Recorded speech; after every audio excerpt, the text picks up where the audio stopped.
বারবার ঢেকুর উঠলে যেটাকে আমরা স্বাভাবিক কথায় হেঁচকি ওঠা বলি বা খই ঢেকুর কেন হয়, কি কারণে হয়, সমাধান কি?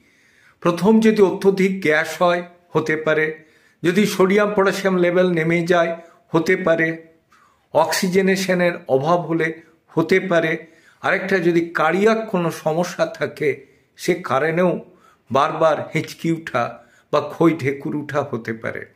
কার্ডিয়াক হলে আপনাকে ঠিকমতো প্রেশার, সুগার, ব্লাড টেস্ট করে হার্টের চিকিৎসা করা। যদি অক্সিজেনেশনের অভাব হয়, অক্সিজেনের মাত্রা দেখে অক্সিজেন কি করে কমছে সেটা বন্ধ করা। আর যদি গ্যাসের জন্য হয়, এমন কিছু খাবার খাবেন না যেটাতে আপনি গ্যাসে কষ্ট পান। আর যদি আপনার দেখা যায় যে অত্যধিক চিন্তাতে হচ্ছে, চিন্তা